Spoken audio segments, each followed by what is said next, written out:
যুক্তরাষ্ট্রের president Donald Trump আবারও ইরানকে কেন্দ্র করে কঠোর অবস্থানের বার্তা দিলেন। গুরুত্বপূর্ণ হরমুজ প্রণালী ঘিরে নতুন উত্তেজনার প্রেক্ষাপটে তিনি ঘোষণা করেছেন, এই জলপথ দিয়ে চলাচলকারী জাহাজ থেকে ইরানকে কোনোভাবেই টোল নিতে দেয়া হবে না, বরং প্রয়োজনে যুক্তরাষ্ট্রই সেই টোল আদায় করবে বলে মন্তব্য করেছেন তিনি।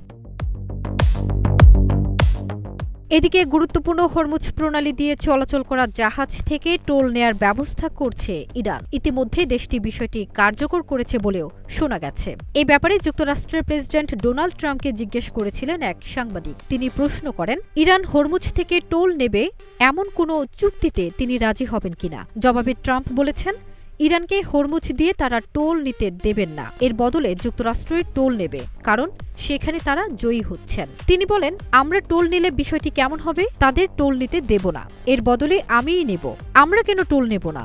আমরা বিজয়ী, আমরা জিতেছি। হরমুজ থেকে যদি যুক্তরাষ্ট্র টোল আদায় করতে চায়, তাহলে দেশটির সেনাবাহিনীকে সেখানকার পূর্ণ নিয়ন্ত্রণ নিতে হবে। ইরানকে এক রাতে তছনছ করে দেয়া হতে পারে, সেটি হতে পারে কাল রাতে। নিজের বেঁধে দেয়া সময়ের মধ্যে ইরান যদি কোনো চুক্তি না করে, তাহলে দেশটিকে এক রাতে তছনছ করে দেয়া হতে পারে বলে হুমকি দিয়েছেন যুক্তরাষ্ট্রের প্রেসিডেন্ট ডোনাল্ড ট্রাম্প। তিনি বলেছেন, সেটি হতে পারে কাল রাতে।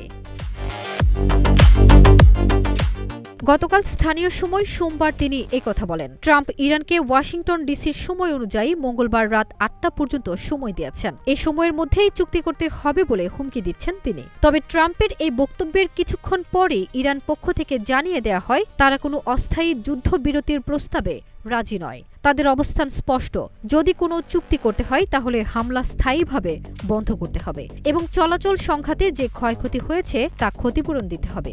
ইরানের এই অবস্থান স্পষ্ট করে দেয় যে দুই দেশের মধ্যে সমঝোতার পথ এখনও অনেক দূরে। একদিকে যুক্তরাষ্ট্রের চাপ ও হুমকি, অন্যদিকে ইরানের কঠোর অবস্থান। এই দ্বন্দ্ব মধ্যপ্রাচ্যে নতুন করে অস্থিরতা তৈরি করতে পারে বলে আশঙ্কা করা হচ্ছে। হরমুজ প্রণালী ঘিরে এই টানাপোড়েন শুধু দুই দেশের মধ্যে সীমাবদ্ধ নয়, বরং বিশ্ব জ্বালানি বাজার ও আন্তর্জাতিক নিরাপত্তা পরিস্থিতির উপরও এর বড় প্রভাব পড়তে পারে। পরিস্থিতি কোন দিকে মোড় নেবে তা এখন গভীরভাবে পর্যবেক্ষণ করছে বিশ্ব সম্প্রদায়। ফারজানা নিকিতা, নাগরিক প্রতিদিন।